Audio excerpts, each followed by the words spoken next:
Hey, you guys, it's Katie Whitledge. It's Thursday. We're together and we got something kind of deep to talk about today.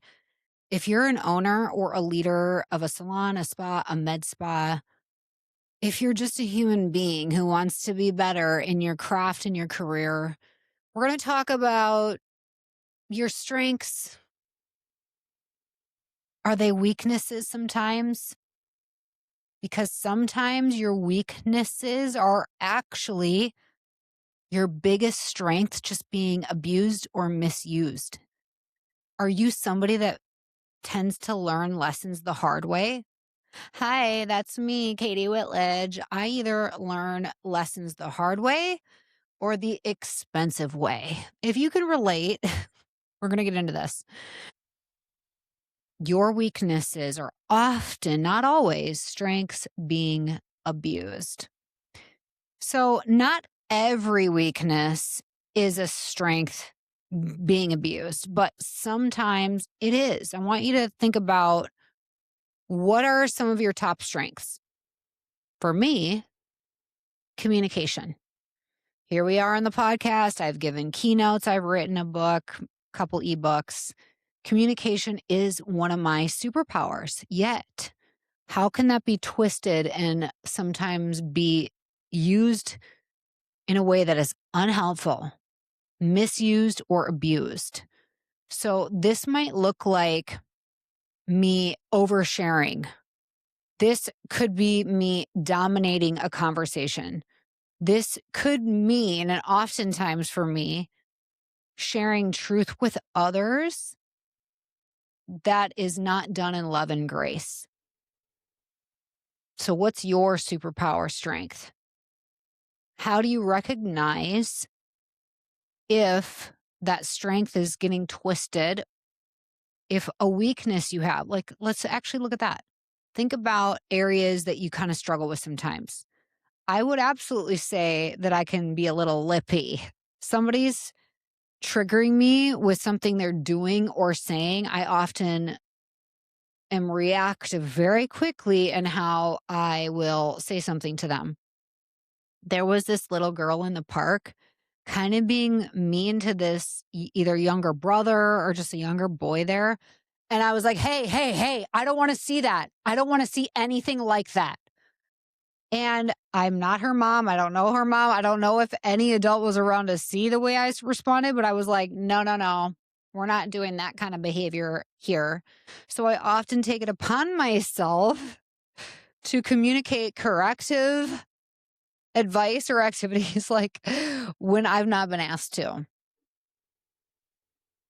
Where is that showing up in your life? So when you look at the weaknesses, they could be strengths, either being overused, which means there's just too much intensity with it. They are misused, which means they're used for the wrong purpose, or it's out of context. It's used in a situation that requires actually a different response than the response you did. So I'm going to give you some examples. So I brought up communication. That could be your strength. A healthy expression of communication ends up being that you create clarity and connection with others. But if it's abused or overused, this could lead to gossip, oversharing, or speaking harshly. So, what's the balance? How do you fix this? Well, with communication and this challenge, you fix it with discernment. Discernment is what you need to balance that out. Let's look at another strength. Problem solving. Raise your hand if you feel like I'm a creative problem solver. I think most of you are. So, how this is expressed in a healthy way is you are very resourceful. You find solutions, you're resourceful. How it's abused or overused, it's refusing help or creating delays because you're going to figure it out yourself. No. So, what's the balance? What's the key? And the key for this is collaboration. Are you with me? Confidence. Let's say you're very, very confident. Confident people inspire trust from others. It's huge. I want all of you to be confident. You should be. There are many reasons you should be confident. How is this overused or abused? It comes off as being arrogant or dismissing feedback. So, what's the balance? Being humble. What is being humble? Being humble is not thinking less of yourself, it's thinking of yourself less. Being loyal, a very loyal person means you are building trust and stability in your relationships. But if it's abused or overused, you might be protecting poor behavior for too long. So, what's the balance to that? Courage, decisiveness. If you are very decisive, Lord knows I love a decisive person. Make a decision. Just make a decision. I like that about you. If you were like that, that creates momentum. This is a very good strength to have. But if it's abused, it may mean that you're acting without listening. You're just making decisions, but you have not listened well. So stay curious. Being curious, that curiosity, that's your balance to being decisive. If it's abused, right? Like, this is so cool. Optimism. I love an optimistic person. We want to work with people who are optimistic and positive. This helps people persevere. When you are optimistic and say, look, we got something we're going through. It's a challenge, but you have an optimistic perspective. You are inspiring people to persevere, endure, and stay the course. But if you are overly optimistic and ignoring those challenges and the implications, then people start feeling like you are not legitimately facing problems. It's actually a way to break trust. So, what's the balance? Realism, being realistic. There's directness, being very direct with people. Clarity is kindness. We often hear that, don't we? Well, that's good. But if it's abused or overused, then using honesty as a permission to be cruel will tarnish relationships. So, what's the balance to that? Compassion. Adaptability. I think this is the number one thing I'm seeing, like, in our tech space with our software, Maya. If you've never heard of Maya, Maya powers this podcast platform. We are the number one most loved marketing software system that's implemented into your website, driving new clients to your providers, whether they're hairstylists, massage therapists, nail technicians, injectors, estheticians. Check it out in our show notes. You'll love it. And in the tech world, we have to be very adaptable. I mean, you would argue, like, being a salon and spa owner or a med spa owner, you have to be very adaptable. Okay, this is a very good thing, which helps you navigate change because change is inevitable. But what's the risk? If this is overly used, you abandon standards and you're all over the place. So, what's the balance? Having conviction. We're open to change, but these are our hills to die in. These are areas we're convicted in that we're not going to change. Isn't that so interesting? And I don't know what it is for you. If you look up, like, hey, this is what people would say might be a weakness for me. This is really a strength being abused or overused or misused.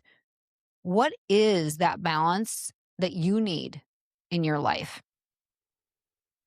It would be very, very good for you to, number one, self-reflect. So let's actually go into that. You have to first name it, which we just did. So you might say, hey, this is a weakness I have. Great, name it. And then notice it. What signals show that the strength is becoming excessive?